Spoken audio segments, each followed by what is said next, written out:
اسی طرح جیسے ہی میں نے ابھی پچھلے جواب میں کہا کہ مغرب ختم ہوئی تو عشاء کا وقت داخل ہو جاتا ہے تو عشاء پڑھ لی جاتی ہے.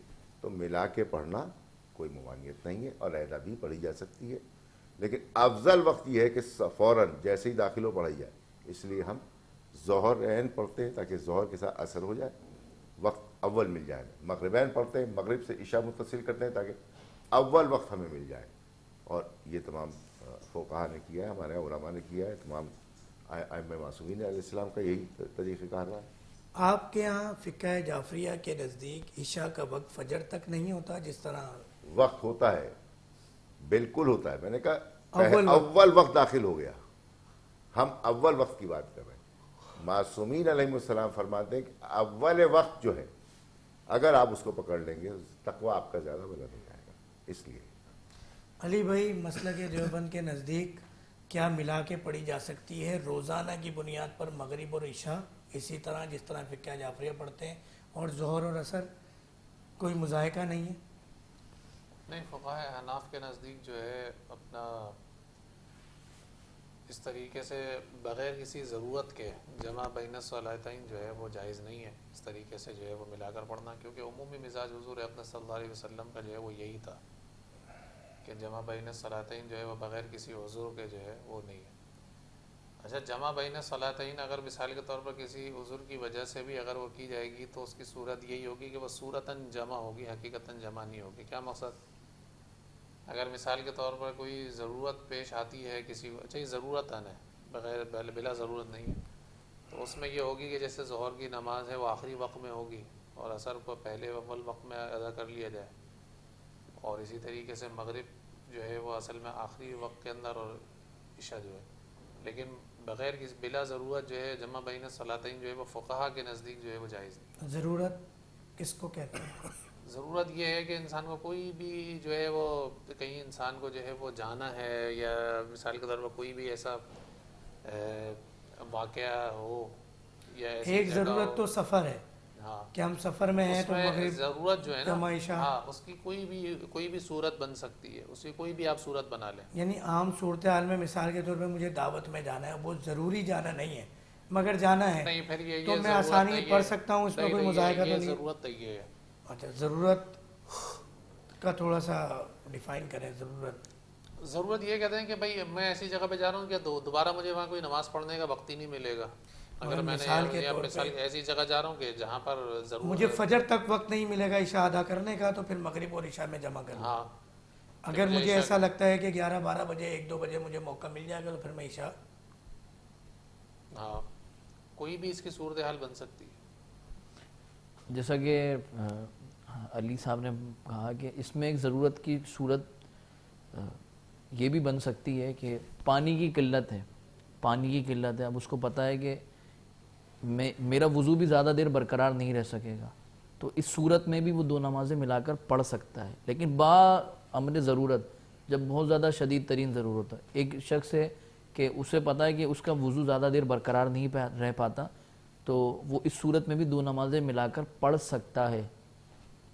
لیکن جس طرح انہوں نے موقف بیان کرا کہ علماء نے بغیر کسی ضرورت کے 2 نمازوں کو ملا کر پڑھنے سے منع فرمایا ہے, تو اس پر ہمارا بھی یہ موقف ہے. ضرورت کے لفظ کو ڈیفائن کریں. دیکھنے والے سیدھے سادے ناظرین ہوتے ہیں میرے بیچارے, بس جس کو جو ضرورت اصل میں پیش آئے گی وہ فتوے کے اعتبار سے جو ہے نا, فتوے کے جیسا کہ ڈاکٹر صاحب آپ نے سفر کے متعلق کہا نا, اب ہمارے ساتھ بھی اس طرح ایک مرتبہ یوں ہوا کہ ہم اندرونی سندھ میں کسی جگہ سفر پر تھے, تو ظہر کی نماز کا وقت تھا اور کچھ ہی دیر بعد عصر شروع ہونے والی تھی. اب ہمیں پتہ ہے کہ یار اگر ہم اس جگہ سے, کیونکہ ہم لوگ ہائی وے پر تھے, ہائی وے پر آپ کو پتہ ہے کہ کسی جگہ نماز کی جگہ مل جانا, وہ بھی نماز کی پراپر جگہ ہو, وضو خانہ ہو, ٹھیک ہے, یہ بہت مشکل ہوتا ہے. کیونکہ آپ نے بھی ماشاءاللہ دنیا میں ٹریول کرا تو آپ کو بھی اندازہ ہوگا اس بات کا بخوبی. تو پھر ہم نے ظہر کی نماز پڑھی, اس کی کچھ ہی دیر بعد پھر ہم نے عصر کی نماز اول وقت میں پڑھی, پھر اپنے سفر کو جاری رکھا. اس کی ایک وجہ یہ بھی ہے کہ بار بار ڈرائیور گاڑی روک کر نہیں کھڑا ہو سکتا, تو سفر بھی ایک ضرورت ہے. دوسرا, اگر کسی شخص کا وضو زیادہ دیر برقرار نہیں رہ سکتا, ٹھیک ہے, اور اس کو پتہ پانی کی بھی شدید قلت ہے, تو اس صورت میں وہ 2 نمازوں کو ملا کر پڑھ سکتا ہے. اچھا، اسی سوال پر ایک سوال نکلتا ہے کہ سفر کے دوران صرف فرض نماز پڑھنے ہوتے ہیں اور 2 رکعت پڑھنی ہوتی ہیں، اور اس میں آپ ظہر اور عصر کو ایک ساتھ پڑھ لیتے ہیں اور مغرب اور عشاء کو ایک ساتھ پڑھ لیتے ہیں. اس کی تھوڑی سی تفصیل بتائیں کہ کس طرح سے مسلک بریلوی. دیکھیں آپ دوبارہ سوال کنٹینیو کریے گا.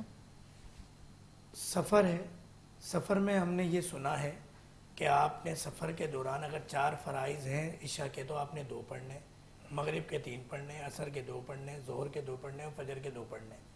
تو کیا واقعی ایسا ہے؟ ایسا ہے تو مسلک بریلوی کے اعتبار سے کیسا ہے؟ بالکل ایسا ہی ہے کہ جب سفر ہو، شرعی سفر ہو، یعنی 92 کلومیٹر کی مسافت سے زیادہ ہو تو یہ شرعی سفر کہلاتا ہے. علماء نے اس کو شرعی سفر قرار دیا ہے. 92 کلومیٹر کی مسافت سے زیادہ ہو اور 15 دن سے زیادہ رکنے کا، وہ مقیم 15 دن سے زیادہ رکنے کا اس کا ارادہ نہ ہو، ٹھیک ہے، تو اس صورت میں اس کا یہ شرعی سفر کہلائے گا. تو شرعی سفر میں یہ ہے کہ 4 نماز ہو تو 2 رکعت نماز کر کے پڑھے گا، نماز قصر پڑھے گا، ٹھیک ہے. اور اسی طرح اگر آپ نے کہا نا کہ قصر نماز کے متعلق، تو 4 رکعت والی نماز ہو تو 2 رکعت نماز قصر پڑھے گا. لیکن ہاں یہاں یہ مسئلہ ضرور یاد رکھیں، جو دیکھنے والے سامعین ہیں ان کے متعلق میں بات پیش کروں گا کہ اگر مقیم امام ہو اور مقیم امام کی اقامت میں ہم نماز پڑھ رہے ہوں تو مقیم امام اگر 4 فرض نماز پڑھے گا تو ہمیں بھی 4 فرض نماز پڑھنے پڑیں گے، کیونکہ مقیم امام کی اقتداء میں. اچھا، اس سوال میں تھوڑے سے کچھ میرے بھی اشکال ہیں اور آپ لوگوں سے بڑے ڈیٹیل میں بات کریں گے. آج پروگرام کا وقت ختم ہوا چاہتا ہے. انجم بھائی ہمارے ساتھ موجود ہیں، ان کی موجودگی کا فائدہ اٹھاتے ہیں. نبی کریم، نبی عظیم صلی اللہ علیہ وسلم کی محبت میں کچھ ایسے نعتیہ اشعار پیش کریں کہ جو اس وقت ہم یہ پروگرام کر رہے ہیں، اور یقیناً رمضان میں تو تھوڑا نیند کا غلبہ بھی ہوتا ہے، کچھ تھکن بھی ہوتی ہے، تو ایسی طاقت آ جائے، ایسا انرجی آ جائے کہ کیا ہی بات ہے.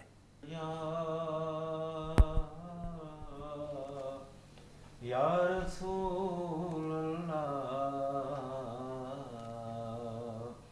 وسلم علیک یا حبیب اللہ.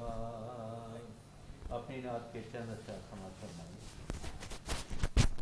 جب مدینے کی بات ہوتی ہے، جب مدینے کی بات ہوتی ہے، وجد میں کائنات ہوتی ہے، وجد میں کائنات ہوتی ہے، اور ڈوب جاتا ہے عشق میں جب دل، ڈوب جاتا ہے عشق میں جب دل، تب کہیں جا کے نعت ہوتی ہے، تب کہیں جا کے. اور عشق سرکار میں جو مر جائے، عشق سرکار میں جو مر جائے، موت اس کی حیات ہوتی ہے، موت اس کی حیات ہوتی ہے. اور سب کو دن کا گمان ہوتا ہے، سب کو دن کا گمان ہوتا ہے، ایسی طیبہ کی رات ہوتی ہے، ایسی طیبہ کی رات ہوتی ہے۔ اور شیخ سمجھ فرمائیں، اور ایسی طیبہ کی رات ہوتی ہے، میری امت کو بخش دیجیے گا،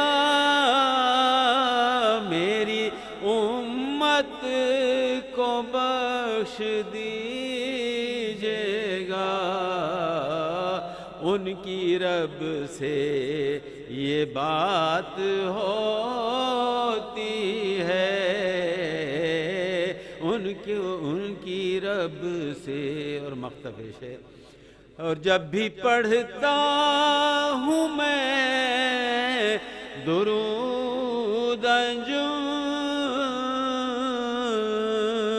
جب بھی پڑھتا ہوں میں درود انجم، جب بھی پڑھتا ہوں میں درود انجم، ساتھ میں رب کی ذات ہوتی ہے،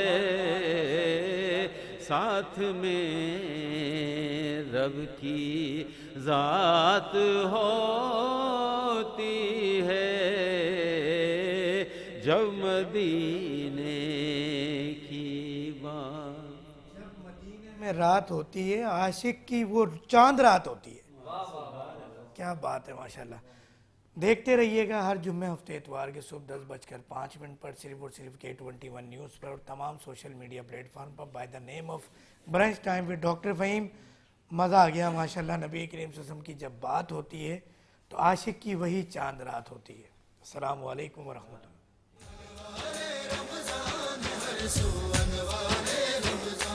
دیکھو انوار